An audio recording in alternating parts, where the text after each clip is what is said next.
하나님이 애굽 땅에 내리신 그 열 재앙에 대한 말씀을 우리가 살펴보고 있습니다. 여러분 그 열 재앙이 무엇을 상징한다고 했죠? 애굽에 있는 수많은 그 다신들을 상징한다고 했었죠. 하나님이 애굽 땅에 이 열 재앙을 내리신 목적이 뭡니까? 목적은 첫째는 그 바로 왕에게고, 두 번째는 430년 동안 애굽의 여러 가지 신들을 섬기는 문화에 젖어 들어 있었던 그 이스라엘 백성들, 그 사람들 데리고 나와야 되는데 진짜 하나님이 그들을 가나안 땅으로 인도할 그런 능력이 있는 하나님인지 보이시기 위해서 이 열 재앙을 내리신 거거든요. 그 두 번째 재앙에서 네 번째 재앙을 오늘 읽어봤지만 간략하게 다시 한번 살펴보면요. 첫 번째, 여호와의 말씀에 내 백성을 보내라. 그들이 나를 섬길 것이니라. 네가 만일 보내기를 거절하면 내가 개구리로 너의 온 땅을 치리라. 두 번째 재앙은 개구리 재앙이죠. 그림을 좀 가지고 와봤는데요. 이 정도면 그냥 못 살겠다, 그렇죠? 개구리가 하나님의 명령대로 그 나일강에서부터 다 올라와서 애굽의 밭과 거리, 집안에 들어오는 것은 물론이거니와 식탁에 그릇 위까지, 사람의 머리까지 올라와 있습니다. 그야말로 온 사방이 그 개구리로 가득하게 되었습니다. 상상하기 싫은 그림이죠. 이게 두 번째 개구리 재앙이고, 세 번째는 뭡니까? 세 번째는 아론이 지팡이를 잡고 손을 들어 땅에 티끌을 치매 애굽 온 땅의 티끌이 다 이가 되어 사람과 가축에게 오르니. 어떤 그림을 가지고 있는지 보십시오. 그나마 이 그림이 가장 이가 막 눈에 보여요. 여러분 자녀들이 이 한번 잡아보셨죠, 그죠? 한두만 해도 막 징글징글한데 이렇게 막 깔려 있다면 못 사는 거죠. 자, 네 번째 재앙은 뭡니까? 네 번째 재앙은 여호와께서 그와 같이 하시니 무수한 파리가 바로의 궁과 그의 신하의 집과 애굽 온 땅에 이르니 파리로 말미암아 그 땅이 황폐하였더라. 파리 재앙 봅시다. 진짜 싫죠. 여러분들이 파리가 들끓을 텐데.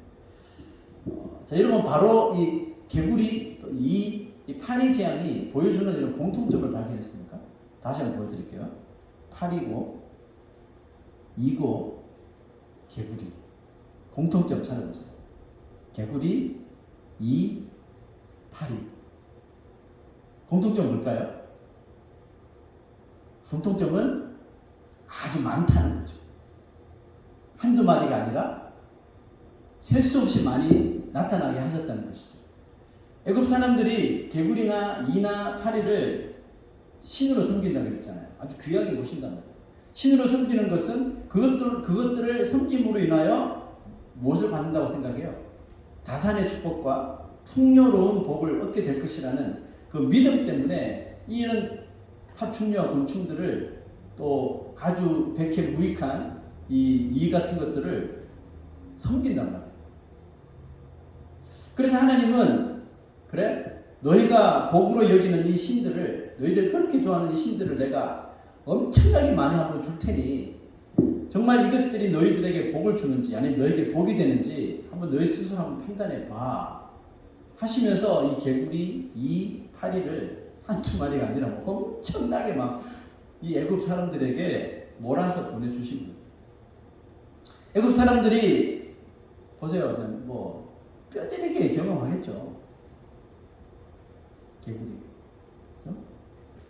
뼈저리게 경험한 이 개구리들, 또 이 파리, 자기들이 지금까지 섬겼던 이 신들의 실체는 풍요를 주는 신이 아니라 어떻게 삶을 더럽히고 또 이 병에 걸리게 만들고 또 황폐하게 만드는 그런 존재였더라는 것이죠. 그러므로 하나님께서 이 애굽 사람들이 가지고 있는 이 다신들에 대한 그 인식을 전환시켰다, 이렇게 우리가 생각할 수 있겠죠. 나일강이 애굽인들의 젖줄이고 그것을 생명의 근원으로 여겨서 나일강을 섬겼던 이 애굽 백성들에게 하나님 어떻게 했습니까? 그래? 나일강이 너희들의 생명의 근원이라고? 그럼 이렇게 한번 해보자. 피로 만들어버렸잖아요. 그 생명의 근원, 그들의 젖줄이 나일강을 피로 바꾸셔서 너희들이 믿는 생명이 근원이 아니라 모든 것들을 죽일 수 있는 죽음의 상징으로 만들어 버리니까 애굽인들은 나일강 숭배를 단념하게 되겠죠. 마찬가지로 이 개구리 이 파리들이 들끓었을 때 아마도 애굽 사람들은 각자 뭐 신들의 이름을 막 불렀겠죠. 뭐 개구리 신, 이 신, 뭐 파리 신 막 부르며 그것들을 물러가게 해달라고 막 빌었을지 모릅니다. 그러나 빌면 빌수록 더 많은 것들이 막 몰려와서 더 살기 어렵겠죠. 그들이 그토록 돈을 갖다 바치고 인생을 갖다 바치고 섬겼음에도 그들의 부르짖음에도 불구하고 한 마리도 그들 곁을 떠나지 않더라는 것이죠. 자, 이후에 적어도 개구리 이 파리를 섬겼던 사람들은 섬기고 싶겠습니까? 단념하게 되겠죠. 바로의 술객이었던 이 얀네와 얀브레가 이번에도 요술을 부리죠. 요술을 부려서 애굽 땅에 개구리가 올라오게 했습니다. 그런데 이번에는 바로 왕의 반응이 첫 번째와 전혀 다르게 나타나는데요. 요술사들도 자기 요술대로 그와 같이 행하여 개구리가 애굽 땅에 올라오게 하였더라. 저번 같았으면 그 물로 피를 딱 변하게 하니까 그대로 바로 왕이 거부를 했잖아요. 거절을 한 건. 근데 이번에 다르게 표현합니다. 바로가 모세와 아론을 불러 이르되 여호와께 구하여 나와 내 백성에게서 개구리를 떠나가게 하라. 술객들이 이 얀네와 얀브레가 개구리를 올라오게 했음에도 바로는 왜 모세와 아론에게 굳이 또 개구리를 떠나가게 해달라고 이렇게 요청을 하는 걸까요? 지금 바로 왕도 말이 아니거든요. 개구리 때문에. 그렇지 않아도 개구리들 때문에 막 고역을 당하고 냄새 때문에 정말 죽고 싶은 지경인데 얀네와 얀브레가 또 뭐 했어요? 또 개구리를 또 만드는 거예요. 그러니까 싫죠. 그것도 모자라 너희들이 정말 요술사라면 이 많은 개구리들 다 물러가게 해봐. 그럼 내가 믿을게. 했는데 어떻게 했을까요? 전혀 물러가게 하지 못했다는 거죠. 그래서 모세와 아론에게 부탁을 한 거예요. 자, 여러분, 개구리 재앙을 통해서 주시는 교훈이 뭘까요? 우상이나 이런 이 세상에 지금 존재하는 이단들은 언제나 거짓과 속임수로 무엇을 이미테이트 합니까? 전능하신 하나님을 다 이렇게 모방하기 때문에 우리는 절대로 그 하나님을, 삼위일체 하나님을 똑바로 알고 그런 속임수에 우리가 절대로 미혹되거나 속아서는 안 된다는 것입니다. 예수님을 모방하고 성경의 말씀을 모방하여 사람들의 눈과 정신과 마음을 속이는 거죠. 그 성경 구절에 있는 이 본문의 몇 단어를 싹 바꿔가지고 교묘하게 사람들을 미혹하거든요. 그 신천지가 그 말도 안 되는 이단인데 불구하고 그 사람의 말을 믿는다는 그 자체가 여러분 얼마나 믿는다는 그 자체도 참 말도 안 되는 소리인데 불구하고 자기가 재림주라고 말하는 그 바보 같은 할아버지 같은 사람을 그렇게 신으로 믿는다는 그 자체가 여러분 이해가 안 될지 모르겠지만 우리가 마음을 뺏기면 또 그렇게 된다고. 그렇기 때문에 우리가 정신을 차리고 이 성경에서 말하는 그래서 우리가 말씀도 알아야 되지만 거기에 있는 닥트린 그리고 지금 사도신경을 하잖아요. 그걸 철저하게 우리가 알아야 되고 가르쳐야 그 올바른 신앙 위에 우리 신앙이 서야지 절대로 우리가 넘어가지 않습니다. 하나님의 능력을 그들이 흉내내잖아요. 흉내내면서 그것이 마치 자기의 능력인 것처럼 둔갑을 시켜버리는데요. 마태복음 24장에 보면 마지막 날에 이런 일이 일어난다 그러죠. 많은 사람이 내 이름으로 와서 이르되 나는 그리스도라 하여 많은 사람을 미혹하리라. 그리고 과거에도 그렇고 현재에도 얼마나 예수가 많은지 모르겠어요. 다 예수래요. 나를 믿으라고 나를 따르라고 말하죠. 그 다음 구절 보시죠. 그때 사람이 너에게 말하되 보라 그리스도가 여기 있다 혹은 저기 있다 하여도 믿지 말라. 거짓 그리스도들과 거짓 선지자들이 일어나 큰 표적과 기사를 보여. 실제로 한다고요. 그죠? 인간이 하지 못하는 그런 초월적인 능력을 보여요. 막 병도 낫게 하고, 네. 멀쩡한 이빨을 막 금이빨을 만들게 하고 뭐 금가루가 떨어지게 하고 진짜 큰 표적과 기사를 보인단 말이에요. 근데 그것만 보고 사람들이 현혹되는 거죠. 근데 성경 말씀 보십시오. 거짓 그리스도들과 거짓 선지자들이 일어나 큰 표적과 기사를 보여 할 수만 있으면 택하신 자들도 택하신 자들까지 미혹한대요.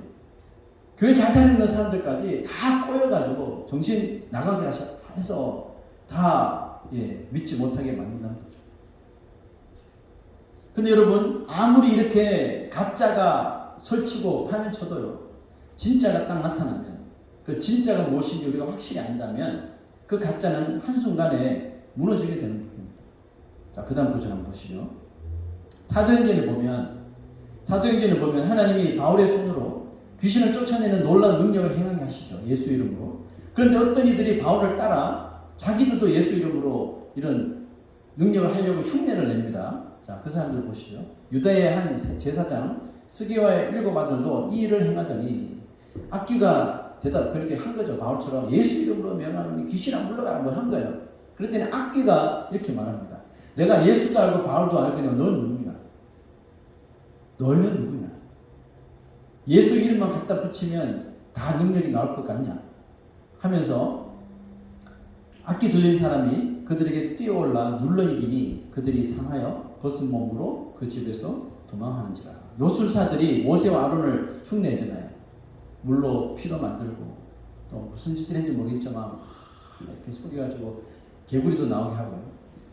흉내 내려고 하지만 점점 한계에 다다르죠. 물을 피로 만들고 개구리를 올라오게 했지만 오늘 성경 말씀 보면 이는 못 만들었단 말이죠. 그러니까 한계에 다다른단 말이에요. 너네 해보려면 해봐. 하나님께 해보려면 한번 해봐. 흉내 한번 내봐봐. 언제까지 하는지. 당장 10재앙 중에서 2번째에서 끝난 거예요. 한계에 다다랐고 3번째 재앙인 이 재앙부터는 따라할 염두를 내지 못합니다. 자, 18절 19절 보시죠. 요술사들도 자기 요술로 그같이 행하여 일을 생기게 하려 하였으나 트라이를 했단 말이에요. 못하였고 이가 사람과 가축에게 생긴지라. 뭐 자기들에게도 생겼겠죠. 요술사가 바로에게 말하되 뭐라고 말합니까? 이는 하나님의 권능입니다. 시인할 수밖에 없는 거예요. 가짜들은 결국 진짜 앞에 이렇게 두 손 두 발 다 들게 되는 날이 분명히 온다는 거예요. 바로는 그들이 가짜인 것이 탄로난 무능한 이 요술사들을 더 이상 의지하지 않고 모세에게 아론에게 백성들을 보내겠다고 약속을 합니다. 그리고 개구리들이 사라지도록 하나님 앞에 기도해달라고 부탁을 하죠. 자, 보시죠. 모세가 여호와께 간구하며 여호와께서 모세 말대로 하시니 개구리가 집과 마당과 밭에서부터 나와서 죽은지라. 그러나 바로가 숨을 쉴 수 있게 됨을 보았을 때 개구리들이 없으니까 이제 살만 나는 거죠. 숨 쉴 수 있게 됐다는 거죠. 그의 마음을 완강하게 하여 그들의 말을 듣지 아니하였으니. 사람이 철저하게 자기의 주관대로 아니면 자기의 신념, 자기 철학, 자기 중심으로 살아가면요, 하나님의 놀라운 능력이 그 앞에, 자기 앞에 전개되어도 도리어 불신앙으로 굳어질 수 있으니 이 바로왕이 정확히 그런 사람인 것입니다. 술객들마저, 요술사들마저 하나님의 권능 앞에 굴복했음에도 바로왕은 자신이 했던 약속들을 도리어 취소하면서 백성들을 보내주지 않았습니다. 자, 시편 1편을 보면 바로가 어떤 인생인지를 아주 정확하게 표현해 주는데요. 자, 악인들은 그렇지 아니하며 어떻다 그럽니까? 오직 바람에 나는 개와 같도다. 복 있는 사람과 악인이 구분되는 구절이 이제 시편 1편이 나오는데, 여러분, 복 있는 사람과 악인이 어떻게 무엇으로 구분되던가요?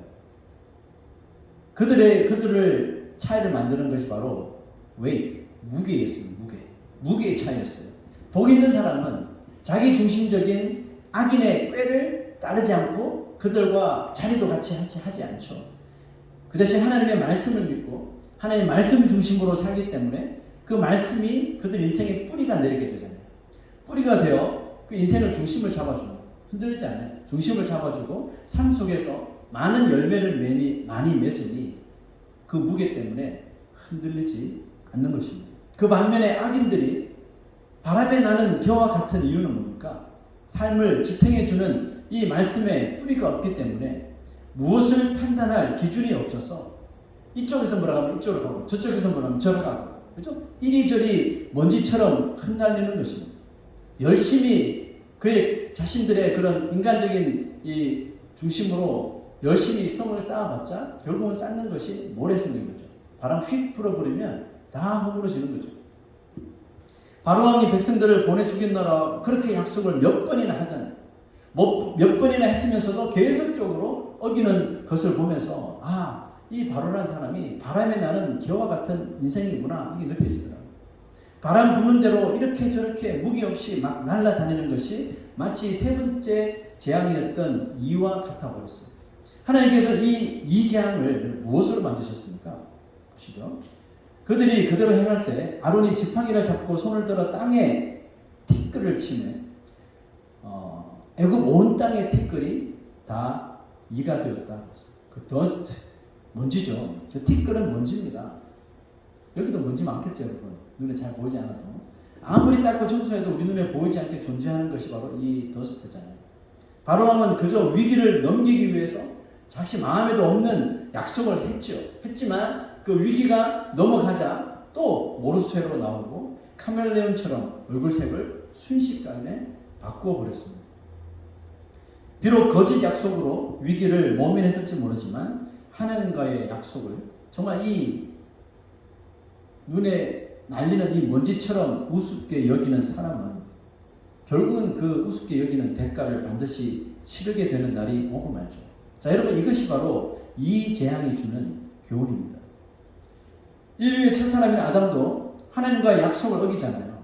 하나님의 약속을 어기면서 땅으로부터 임한 재앙을 당할 수밖에 없었습니다. 그렇게 아름답고 신선하고 또 맛있는 과일을 만들어내던 땅이 하나님의 약속을 정말 헌신짝처럼 버리자마자 그 땅이 재앙을 만들기 시작하는데 땅에서 가시덤불이 나오고 엉겅퀴를 만들어내서 아담을 막 찌르고요. 땀 흘려 그것들을 제거해야 하는 노동을 하게 만들어 버리더라는 겁니다. 자, 여러분, 하나님은 어린아이와의 약속일지라도 그것을 아주 존중하십니다. 아멘. 그럼요. 그래서 우리 자녀들에게도 하나님과 약속해. 아주 순수한 약속이겠죠, 그죠? 하나님과 약속해. 그런데 하나님은 그 약속을 정말 시리어스하게 생각하시고 엄마보다 아빠보다 너와의 약속을 하나님께서 정말 소중하게 여기시고, 그러니까 약속을 하되 함부로 하지 말고 조심하게 하되 약속을 지키라. 이렇게 우리가 가르쳐야 되겠죠. 또 하나님은 우리와의 약속을 존중히 여기실 뿐만 아니라 하나님 편에서 그 약속을 무슨 일이 있어도 지키시는 하나님이시죠. 하지만 누군가 일방적으로 그 약속을 무시하고 깨어버리는 사람이 있다면 재앙, 징계를 면하기 어려울 것입니다. 바로왕이 어리석은 것은 자기가 모세에게 했던 약속이 하나님의 그 데이터에 모두 저장되어 있음을 깨닫지 못했던 것이죠. 자, 그 다음 들어보시죠. 그러므로 악인들은 심판을 견디지 못하며 의인들의 몸에 들지 못하리로다. 무릇 의인들의 길은 여호와께서 인정하시나 악인들의 길은 누구예요? 하나님의 약속을 먼지처럼 잊어버리는 그 악인들의 길은 결국 망할 것이라는 겁니다. 여러분, 기도합니까? 기도하는 사람들은 이 바로와 같은 삶을 멀리 해야 하는데 눈앞에 급한 일이 닥치면 하나님을 찾는 것처럼 보이다가 또 그 일이 지나가고 또 평안해지면 또 그 기도했던 주님을 잊어버리는 이런 습관, 이런 모습을 삼가하고 버려야 합니다. 반심이나 변심은 절대로 하나님 앞에 복을 얻지 못합니다. 다윗이 하나님 앞에 복받은 이유가 뭐예요? With full heart. 그렇죠? 전심으로 하나님을 사랑했기 때문에, 전심으로 하나님의 그 율법을 또 하나님의 율법의 약속에 순종했기 때문에 하나님과 정말 마음에 합한 자로서의 하나님의 귀한 쓰임을 받은 것입니다. 자, 마지막 파리 재앙을 통해서 주시는 교훈은 뭘까요? 철저한 구별됨입니다. 22절 한번 볼까요? 그날에 나는 내 백성이 거주하는 고센 땅을 구별하여 그곳에는 파리가 없게 하리니 이로 말미암아 이 땅에서 내가 여호와인 줄을 네가 알게 될 것이다. 구별한다는 말이 나오죠. 이렇게 구별하신 이유는 뭘까요? 내가 여호와인 줄을 네가 알게 될 것이다. 애굽에 수없이 많은 이 다신들 가운데 하나님은 오직 여호와 한 분이라. 여기서 알게 하시기 위한 것이죠. 그래서 구별하신다는 겁니다. 하나님은 땅 위의 모든 민족, 땅 위의 모든 인종들, 백성들을 그의 주권적인 능력으로 다스리시고 주장하시죠. 주장하시되 하나님이 택하신 백성들에게는 아주 특별한 케어를 하신다는 것을 믿습니까? 여러분 어떤 특별한 케어를 여러분 받습니까? 자, 오늘 본문에 나오는 이 구별의 그 히브리 오리지널 미닝은 뭐냐 하면 redemption입니다. 그 구별은 구속하다는 뜻이에요. 그 하나님께서 택하신 자들에게 베푸시는 특별한 이 은총, 특별한 취급은 뭐냐 하면 택하신 그들의 백성들의 생명을 끝까지 책임져 하늘 나라로까지 인도해 주신다는 것입니다. 얼마 전에 지금도 그렇지만 아프리카 그 수단이라는 나라에서 아주 이 쿠데타가 일어났죠. 정치적인 쿠데타가 일어나서 갑자기 전쟁이 일어나고 많은 사람들이 죽음을 당하는 일이 일어났습니다.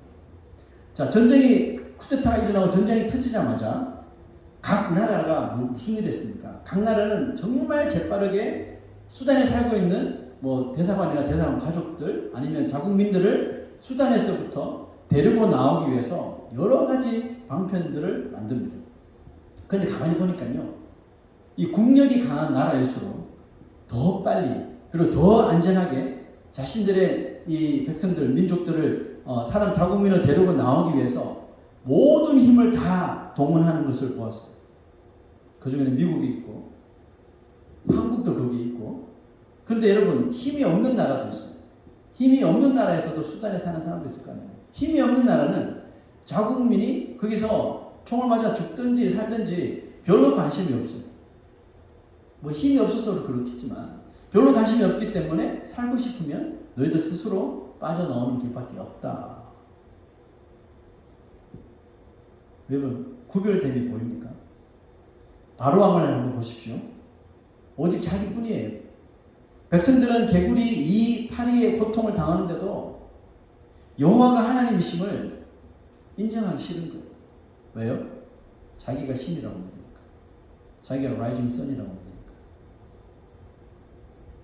하나님은 과연 하나님 나라의 백성들인 성도들의 생명을 어떻게 책임져 주실까요? 우리 사무엘상에 보면 나발의 아내 에비게일이 나오죠. 에비게일이 때문에 그 집안에 임할 수 있는 재앙을 멈추게 했죠. 에비게일의 지혜 때문에. 자, 에비게일이 다윗에게 하나님께서 하신 그 약속을 이렇게 전하죠. 보시죠. 사람이 일어나서 내 주를 쫓아 내 주의 생명을 찾을지라도 내 주의 생명은 내 주의 하나님 여호와와 함께 생명 싸개 속에 쌓였을 것이요. 내 주의 원수들의 생명은 물매로 던지듯 여호와께서 그것을 던지십니다. 생명 싸개라는 이 말을 에비게일이 했군요. 근데 정말 지혜로운 말이거든. 근데 이게 또 맞는 말인 거죠.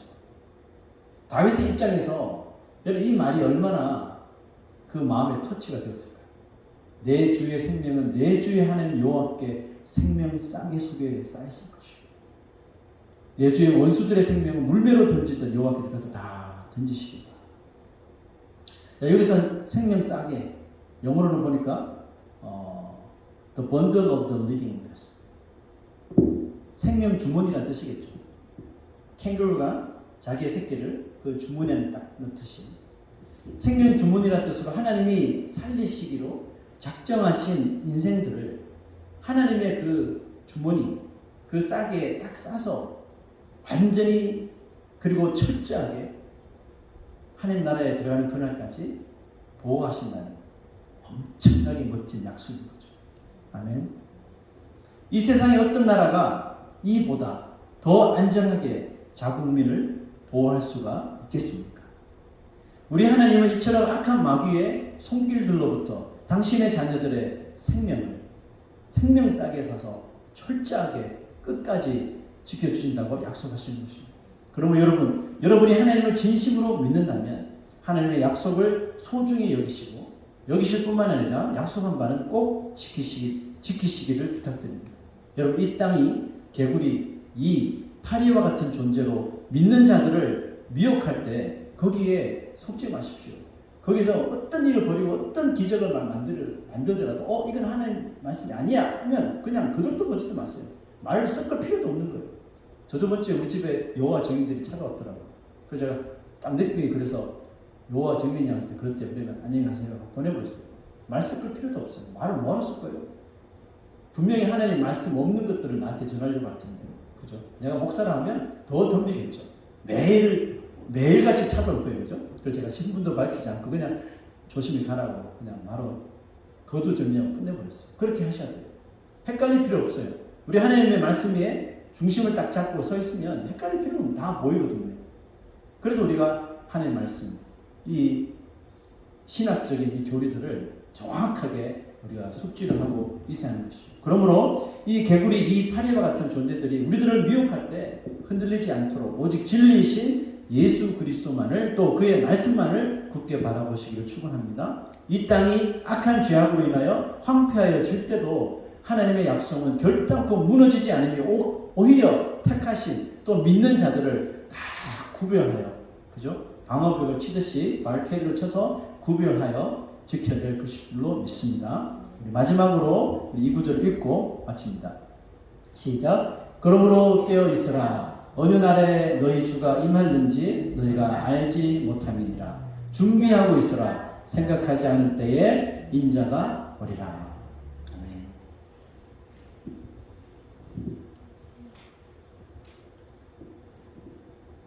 내 영혼은 안전합니다. 우리 헌신히 찬양합시다.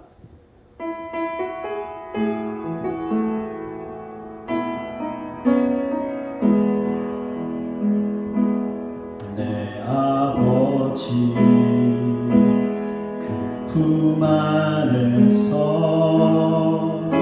내 영혼은 안전합니다. 주 손길로 삶을 안으시니 그 평강이 나를 덮습니다. 다시 한 번 더. 내 아버지, 내 아버지 그 품 안에서 내 영혼이 안전합니다.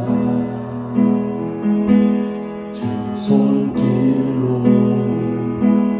내 삶을 안으시니 그 평강 나를 덮습니다. 나 비록 넘어지면